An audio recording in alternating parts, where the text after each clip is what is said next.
Aujourd'hui, peut-être plus que jamais, on fait croire aux femmes que le silence du corps est un signe d'absence, de vide ou d'échec émotionnel. Mais que se passerait-il si c'était exactement le contraire? Et si ce silence était en réalité le premier murmure de l'âme, lorsqu'une femme, consciemment ou non, choisit de se détacher des jeux du désir et des prisons de l'affection superficielle? Quelque chose de plus profond commence alors à émerger en elle. Ce n'est pas l'absence, mais la présence. Ce n'est pas le manque, mais l'expansion. Carl Jung dirait que toute énergie refoulée trouve une nouvelle manière de se manifester. Et lorsque le corps cesse d'être distrait par le plaisir immédiat, l'âme a enfin l'espace pour parler. Vous êtes-vous déjà demandé pourquoi tant de femmes, après une période d'abstinence, rapportent un éveil spirituel inattendu, une sensibilité accrue, des rêves plus intenses, des intuitions plus fines? Ce n'est pas une coïncidence, c'est un appel. Privé de contact extérieur, le corps se tourne vers l'intérieur. Et c'est là, dans ce territoire oublié, que la femme rencontre des parties d'elle-même jamais vues, ni par elle, ni par personne d'autre. Et il ne s'agit pas uniquement de célibat, il s'agit de transmutation, d'une énergie qui cesse de chercher chez les autres ce qui ne peut être cultivé qu'en soi. Une société conditionnée par un modèle de validation sexuelle constante craint la femme qui se retire parce qu'elle devient imprévisible, mystérieuse, intouchable. Et plus encore, parce qu'elle commence à voir. Voir au-delà des jeux, au-delà des répétitions émotionnelles, au-delà des masques de relations qui emprisonnent plus qu'elles ne libèrent. Jung appellerait cela une rencontre avec l'ombre. Le moment où la femme cesse de chercher à être choisie et commence à choisir, non pas pour aimer afin d'être aimée, mais pour s'aimer elle-même avec une telle intensité que tout ce qui est superficiel se dissout de lui-même. Il existe un silence qui n'est pas le vide. C'est un temple.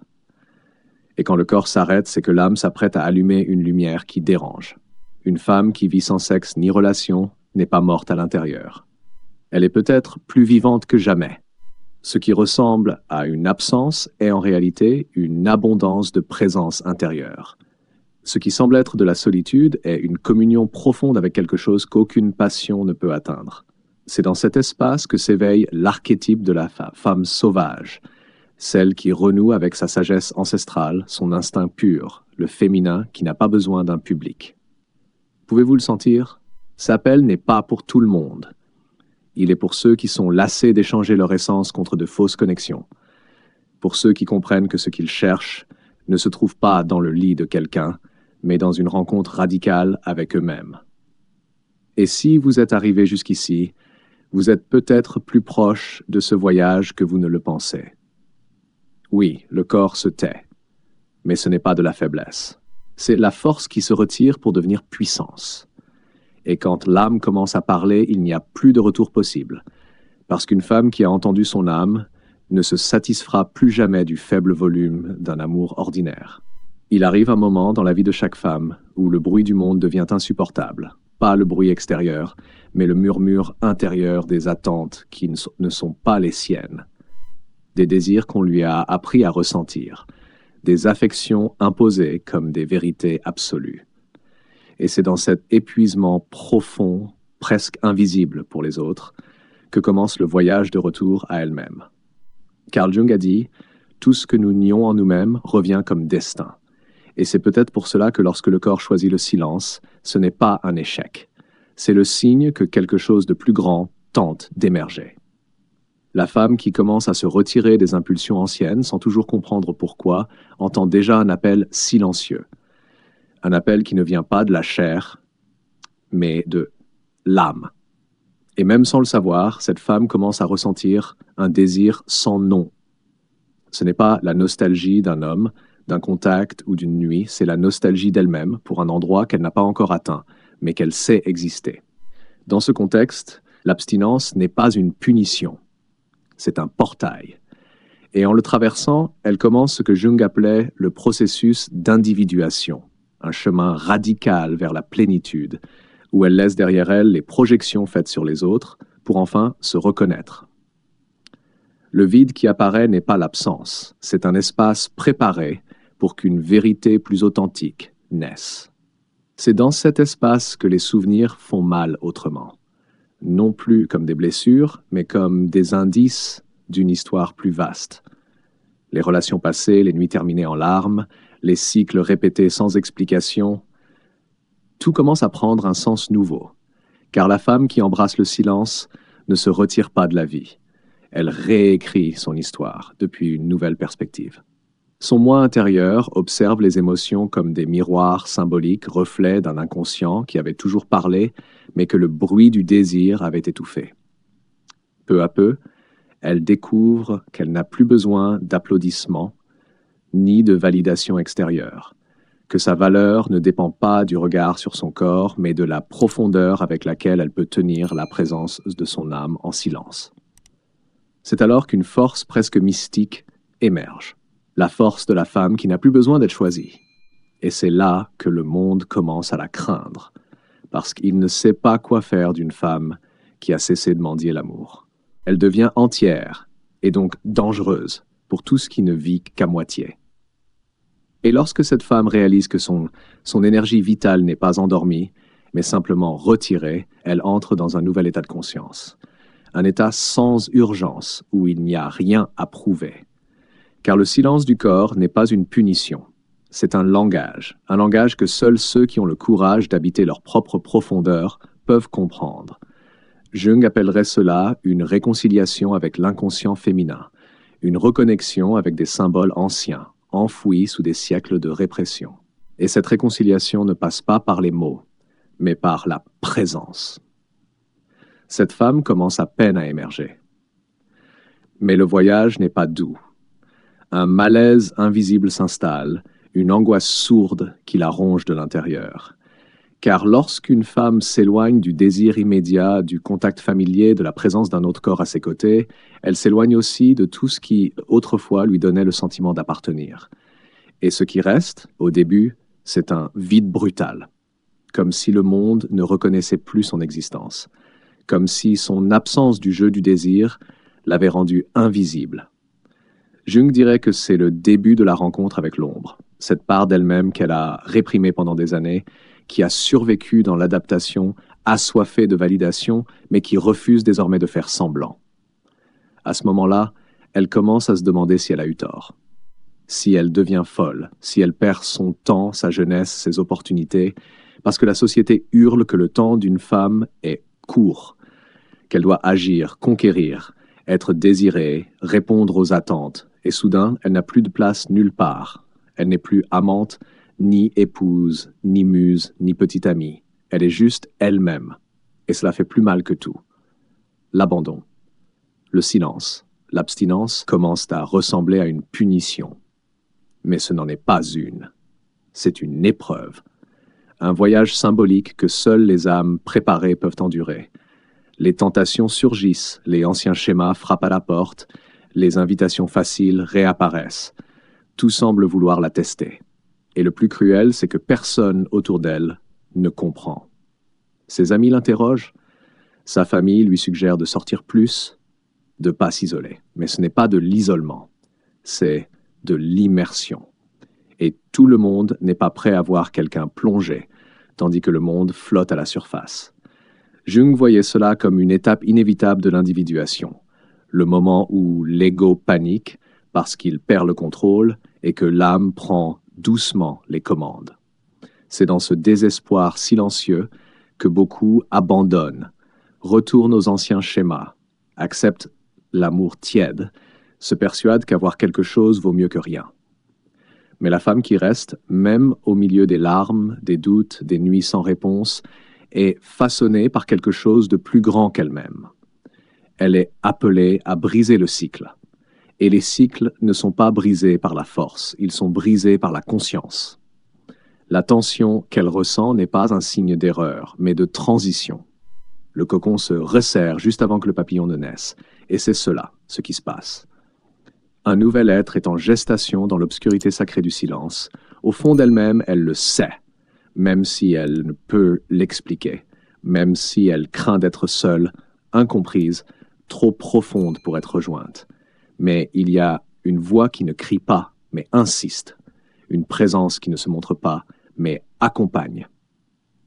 Et cette présence est le symbole du féminin archétypal, ce que Jung appelait le pont entre la conscience et le mystère. C'est avec elle que la femme commence à converser. Et plus ce dialogue intérieur s'approfondit, plus elle comprend.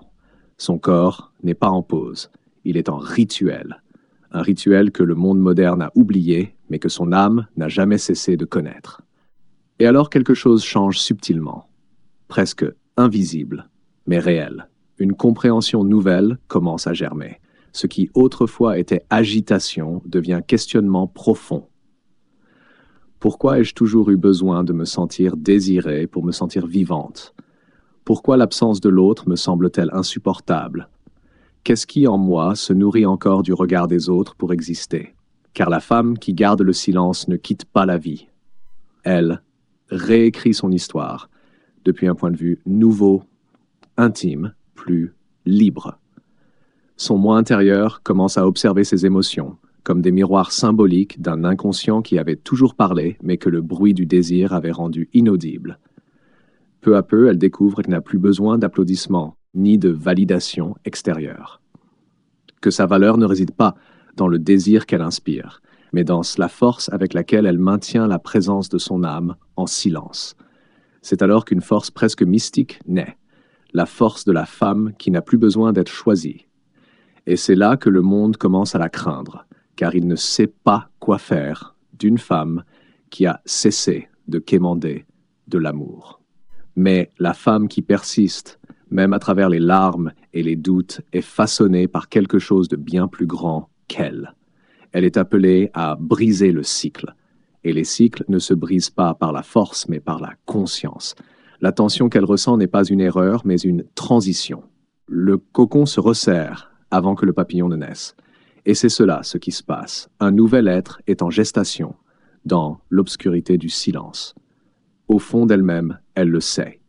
Même si elle ne peut l'expliquer, même si elle craint d'être trop seule, trop incomprise, trop profonde, il y a une voix qui ne crie pas mais insiste, une présence qui ne se montre pas mais accompagne. Et cette présence est le symbole du féminin archétypal, l'anima que Jung décrivait comme le pont entre la conscience et le mystère. C'est avec elle que la femme commence à converser. Et plus ce dialogue intérieur s'approfondit, plus elle comprend.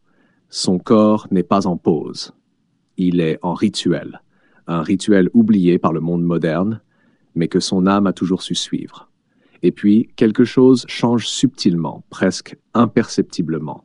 Une nouvelle compréhension commence à fleurir. Ce qui était autrefois de l'agitation s'organise maintenant en questions plus profondes. Pourquoi ai-je toujours eu besoin de me sentir désirée pour me sentir vivante? Pourquoi l'absence d'un autre me semble-t-elle si insupportable? Qu'est-ce qui, en moi, se nourrit encore du regard de l'autre pour exister? Mais la femme transformée n'accepte plus les relations comme anesthésie. Elle ne fait plus commerce d'affection contre la compagnie. Et même si cela lui coûte de longues nuits silencieuses, elle sait que son corps n'est pas dans l'abstinence. Il est dans la protection. Il réserve de l'espace pour quelque chose qui vient de l'âme et non du manque. La transformation est complète lorsqu'elle réalise qu'elle n'a plus besoin d'être recherchée. Elle est le centre, le feu, la lumière révélatrice. Et quand cette lumière s'allume, ceux qui ne peuvent pas supporter son intensité s'en vont. Et ceux qui viendront plus tard ne l'approcheront pas à mi-chemin. Parce que la femme qui a traversé le silence n'accepte plus de vivre atténuée. Elle n'est plus disponible pour les relations ordinaires parce que elle-même n'est plus ordinaire. Et quand le corps se tait, c'est l'âme qui choisit. Et l'âme, une fois éveillée, ne choisit jamais ce qui l'a blessée. Puis elle s'élève, non pas comme quelqu'un qui retourne au monde, mais comme quelqu'un qui devient le monde. Chaque pas est désormais conscient. Chaque choix, mesuré non plus par la peur d'être seul, mais par la valeur de sa propre compagnie. Le corps, autrefois silencieux, pulse maintenant à une nouvelle fréquence, plus subtile, plus profonde, plus vraie. Il n'y a plus d'urgence à combler le vide, plus de désir de rentrer dans des espaces trop étroits pour sa nouvelle âme. Carl Jung a dit « Ce que nous nions nous soumet, ce que nous intégrons nous transforme ». Et cette femme a finalement intégré ses absences. Elle a fait du manque sa maison. Elle a transformé le silence en hôtel. Mais il y a quelque chose que peu remarquent. Elle n'attend plus d'être sauvée. Parce que la femme qui a traversé ces ténèbres n'a plus besoin de sauveur. Elle s'est sauvée elle-même. Et cet autosauvetage change tout. Elle ne peut plus revenir à ce qu'étaient les choses. Ce qui autrefois était un besoin est maintenant un choix. Ce qui autrefois était une compulsion est maintenant un discernement. Elle peut aimer, oui, mais elle n'aime plus par besoin. Elle aime par débordement. Et quand cet amour viendra, il ne viendra pas la compléter, il viendra l'accompagner. Son âme est déjà entière. Ce nouvel état éveille quelque chose de profond, un sens du but, de la clarté, de la mission. Elle comprend que son expérience n'était pas seulement personnelle, elle était symbolique, que son corps, réduit au silence, représente toutes ces femmes à qui l'on a appris à dépendre, à se distraire, à céder. Et maintenant, elle ressent l'impulsion d'être un phare, pas pour montrer le chemin, mais pour allumer le feu, parce que seule, celle qui s'est retrouvée dans l'obscurité, peut apprendre aux autres à ne plus en avoir peur. Jung appellerait cela la manifestation du soi, l'instant où l'âme ne veut plus être acceptée, mais exprimée. Tout ce qu'elle a perdu en chemin, les anciens amours, les versions fragiles d'elle-même, les relations où elle a dû se rétrécir pour s'intégrer, ne font plus aussi mal. Maintenant, chaque perte sonne comme une libération. Chaque absence résonne comme une prière exaucée. Parce que la femme qui a traversé l'abstinence de la chair a trouvé la nourriture de l'âme, et cette nourriture la nourrit de l'intérieur. Rien de l'extérieur ne sera jamais suffisant, à moins que cela résonne avec ce qui vit déjà en elle. Et ainsi, elle ne retourne pas à ses anciens rôles. Elle habite un nouvel espace dans le monde, un endroit où sa présence est suffisante, où sa voix a du poids, où son silence est sacré. Et quand son corps désirera à nouveau, ce sera par choix sacré, et non par dépendance émotionnelle. Quand l'amour frappera, il ne trouvera pas une femme dans le besoin, mais une femme pleinement prête. Et jusqu'à ce que cela arrive, elle reste stable. Non pas dans l'abstinence, mais dans la vigilance, car maintenant elle sait, oui, le corps est calme, mais c'est l'âme qui parle enfin. Il y a des silences qui semblent froids, mais qui contiennent des braises. Il y a des absences qui, de l'extérieur, ressemblent à des pertes, mais qui sont un terrain fertile. Et il y a des femmes qui, lorsqu'elles se retirent du monde, ne s'éteignent pas. Elles s'enflamment sur un autre plan. Quand le corps se tait, il ne meurt pas. Il devient un autel, un espace sacré, où l'âme trouve enfin le courage de parler. Et tout ce qui semblait autrefois être un manque de vie se révèle maintenant comme une présence divine, en gestation, d'une nouvelle identité, plus claire, plus rare, plus totale. Rien de vécu n'est jamais perdu. Tout est transmuté. Le désir, une fois urgence, devient choix. La douleur, une fois blessure, devient cicatrice de sagesse. La femme qui traverse l'abstinence avec conscience ne s'éloigne pas de l'amour. Elle apprend à aimer d'un lieu où il n'y a plus de faim, mais de l'abondance. Et dans cette abondance silencieuse, elle devient intouchable. Non pas parce que personne ne peut l'atteindre, mais parce que personne ne peut plus la manipuler. Peux-tu sentir le reflet de ce chemin en toi? Cette nostalgie sans nom, cet inconfort de ne plus être à ta place là où tu te sentais autrefois chez toi. Ce désir de retrait sans en comprendre encore la raison, ce n'est pas de la fragilité. C'est le premier appel. Peut-être que cette vidéo ne t'a pas trouvé par hasard. Peut-être qu'elle est le miroir de quelque chose qui pulse en toi depuis longtemps, mais qui n'avait pas encore été nommé. Et maintenant que c'est nommé, si ce voyage a touché une part oubliée de toi, permets-toi de continuer. N'éteins pas l'étincelle qui vient d'être allumée. Partage ce message avec quelqu'un qui, lui aussi, sent que son corps est devenu silencieux, mais ne sait pas encore pourquoi. Laisse un commentaire pour nous dire comment cela résonne en toi. Et si tu veux continuer ce voyage dans la même profondeur, dans la même vérité, abonne-toi à cette chaîne. Chaque mot est une graine, chaque silence de la terre et chaque vidéo un rituel. Car au final, il ne reste qu'une chose. Une femme qui a appris à entendre ce que l'âme murmure quand le monde est trop bruyant. et ce murmure dit « Tu n'es pas seul, tu t'éveilles ».